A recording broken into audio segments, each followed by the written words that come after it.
Hola, ¿qué tal chicos y chicas? Bienvenidas nuevamente a este canal donde estamos aprendiendo química y biología. Si tú vas a presentar tu examen de admisión para la UNAM o el IPN, pues el contenido de estos videos te servirá mucho. Vamos a comenzar hoy, vamos a abordar el tema de los modelos atómicos. Para esto vamos a ver primero los antecedentes. Como antecedentes tenemos a Leucipo y Demócrito, filósofos y pensadores griegos que inventan la palabra átomo. No solo eso, en los registros se tiene que ellos elaboraron algo llamado una teoría atomista. Y ten cuidado, porque la teoría atomista no es lo mismo que la teoría atómica o la teoría del átomo. Esas pertenecen a Dalton, a John Dalton. Bueno, volviendo a Leucipo y Demócrito, en su teoría atomista ellos definen al átomo como algo que es indestructible, eterno e indivisible, y que además es demasiado pequeño para poder ser visto a simple vista. Un milenio más tarde y muchos siglos después, tenemos a John Dalton, este científico que retomó la investigación acerca del átomo, realizó diversos experimentos y concluyó todo su trabajo en algo llamado la teoría atómica o la teoría del átomo. Antes de comenzar con los puntos más relevantes de esta teoría, hay que resaltar que Dalton considera el átomo o lo define como una esfera sólida. Muy bien, vamos a ver las aportaciones del trabajo de John Dalton o los puntos más relevantes de su teoría atómica. Tenemos que los elementos están constituidos o formados por átomos. Tenemos que los átomos son las partículas básicas de la materia, son indivisibles y además no pueden ser creados ni destruidos. Siguiente punto, tenemos que los átomos de un mismo elemento son idénticos entre sí, es decir, poseen la misma masa y tienen las mismas propiedades o características químicas. Siguiente punto, los átomos de un mismo elemento son iguales entre sí, pero son diferentes a los átomos de otro elemento. Recuerda que los elementos se abrevian por medio de símbolos químicos. La primera es mayúscula y las siguientes letras con minúsculas. Yo aquí tengo la representación del elemento sodio y la representación del elemento cloro.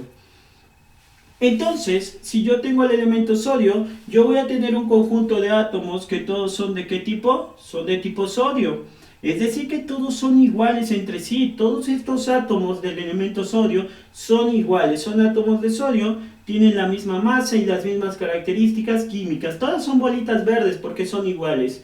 En cambio, en el cloro, yo ya no tengo átomos de sodio. Si yo estoy en el elemento cloro, ahora yo tengo átomos de cloro, y cada uno de estos átomos son iguales entre sí, estas bolitas que te estoy representando blancas. Entonces, ¿qué ocurre? Que cuando tú comparas los átomos de un elemento con los átomos de otro elemento, resulta que estos como son diferentes. La bolita verde, nada que ver con la bolita blanca. Vamos al último punto relevante de la teoría atómica de Dalton. Los átomos de distintos elementos se combinan entre sí en relaciones enteras para dar origen o para formar algo llamado compuestos. Entonces, cuando yo tomo átomos de este tipo, que son de un elemento, y los combino con átomos de este otro elemento, que son diferentes, estos átomos se van a unir en relaciones enteras para formar un compuesto, ¿no? Los átomos de sodio con los átomos de cloro me forman un compuesto que es llamado cloruro de sodio. ¿Qué quiere decir que se unen en relaciones enteras? Bueno, que no se puede unir la mitad de un átomo con la otra mitad del átomo, o 3/4 de un átomo con 1/8 de otro átomo. No, es un átomo con un átomo, o 2 átomos con 3 átomos, etcétera, ¿no? Por ejemplo, si tú ves el compuesto agua, pues el agua, cada molécula está formado ¿por qué? Por 2 hidrógenos. ¿Y cuántos oxígenos? 1. Son relaciones enteras, átomos enteros. Listo, esos son los puntos más relevantes acerca de la teoría atómica. Vamos al siguiente modelo atómico, que es el de Joseph John Thomson. Thomson realizó experimentos con rayos catódicos y a partir de estos experimentos él realizó las siguientes aportaciones. Él descubrió que la mayoría de la masa del átomo posee una carga de tipo positiva. También, él descubrió que existen pequeñas partículas con carga negativa que se encuentran incrustadas en la carga positiva del átomo. Es decir, él descubrió a los electrones. Y a partir de este momento se refutó la idea o se impugnó la idea de que el átomo era indivisible. El átomo posee algo más pequeño dentro de él y por lo tanto puede ser divisible. Thomson también fue el primero en elaborar un verdadero modelo que intentaba representar cómo era la estructura de un átomo, porque hasta el momento, pues Dalton había dicho que era una esfera sólida, pero nada más. Thomson hizo un modelo más complejo que intentaba representar cómo era en verdad la estructura de un átomo, y a ese modelo lo nombró y se le conoce como budín o pudín o pastel o panqué de ¿qué? De pasas.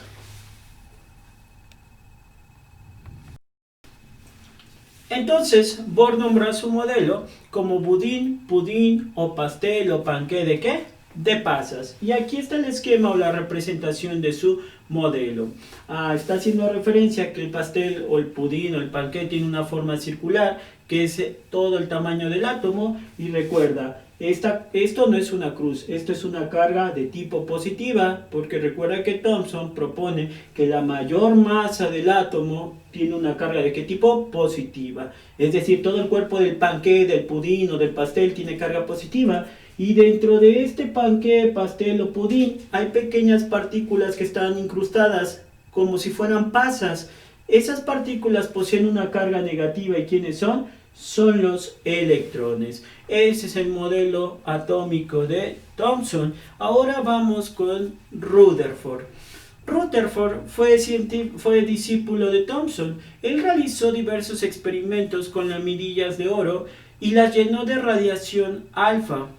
¿Cuáles fueron las aportaciones o a qué conclusiones llegó una vez terminados sus experimentos? Pues aquí están los más relevantes.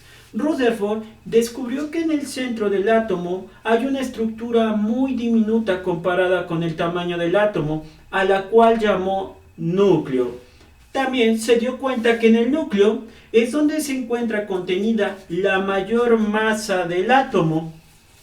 Ahora, ¿qué más obtuvo Rutherford? Pues Rutherford descubrió que dentro del núcleo hay pequeñas partículas que poseen una carga positiva, a las cuales llamó protones. Rutherford descubrió los protones, se dio cuenta que estaban dentro del núcleo. Y no solo eso, también se dio cuenta de que los electrones se encontraban girando alrededor del núcleo, es decir, estaban fuera del núcleo, girando a su alrededor, en una zona que él llamó corteza. Ahí era donde se encontraban los electrones.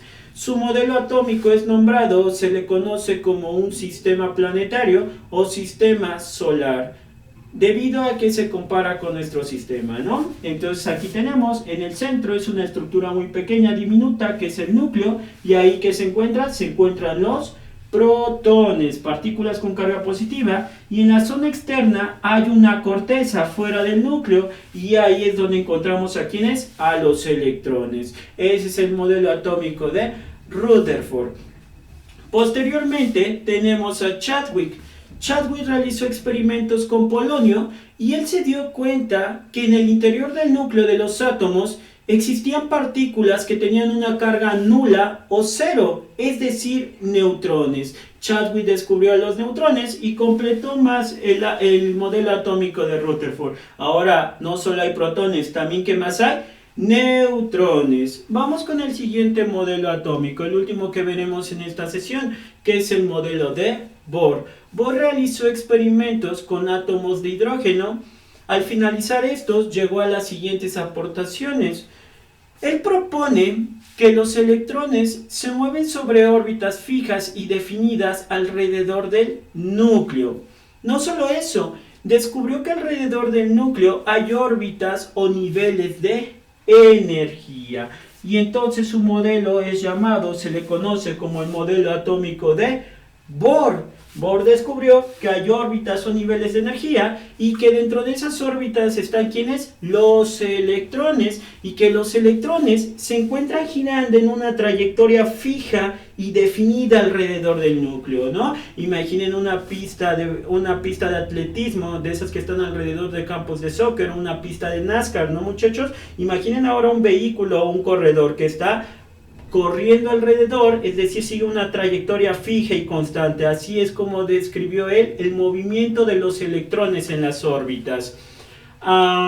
Esto es todo. Vamos a hacer unos pequeños ejercicios ahora. Listo, pues vamos a concluir la sesión de hoy con unos pequeños ejercicios, preguntas relacionadas a los modelos atómicos. Número 1. La cuestión o la pregunta es que propone que el átomo es indivisible e indestructible. ¿Quién fue eso? ¿Dalton, Bohr o Thomson? Pues fue Dalton. Recuerda que Dalton retoma los conceptos planteados por Leucipo Demócrito. Te pueden poner Demócrito en lugar de Dalton. Recuerda que tanto Dalton como Demócrito y Leucipo pensaban lo mismo, que el átomo era indivisible e indestructible. No te pueden poner los mismos en los incisos, ¿no? Van a elegir cuál de esos tres poner para esa definición. Vamos a la siguiente. Descubrió el núcleo. ¿Quién fue? Pues no fue Leucipo, no fue Dalton, fue Rutherford. Rutherford fue el que descubrió que había esa estructura pequeña en el centro del átomo. Siguiente cuestión. Descubre que el átomo no era indivisible. ¿Quién se dio cuenta que el átomo no era indivisible? Ese fue Thomson. ¿Por qué? Porque Thomson fue el primero que descubrió que dentro del átomo había más partículas. ¿Qué partícula era? El electrón. Y desde ese momento se descartó la idea de que el átomo era indivisible. Vamos a la siguiente. Nombre de la partícula que descubrió Rutherford. Rutherford descubrió una partícula que se encuentra en el núcleo con carga positiva, que es llamada protón. Y vamos a la última cuestión. Propone que los electrones giran alrededor del núcleo siguiendo trayectorias fijas y definidas. ¿Quién fue? ¿Quién está diciendo que los electrones se encuentran en una trayectoria fija y definida, es decir, en una órbita y que está girando alrededor del núcleo? ¿De quién es ese modelo? De Bohr. Bueno, pues con esto concluimos la sesión del día de hoy de los modelos atómicos. Puedes checar mis otros videos acerca del cálculo de las partículas subatómicas, de cómo calcular los protones, neutrones y electrones ahí en el canal. Puedes revisarlo. Pues deja tus comentarios si tienes alguna duda acerca de lo que acabo de explicar en esta sesión, etcétera. Pues bueno, sería todo. Hasta luego.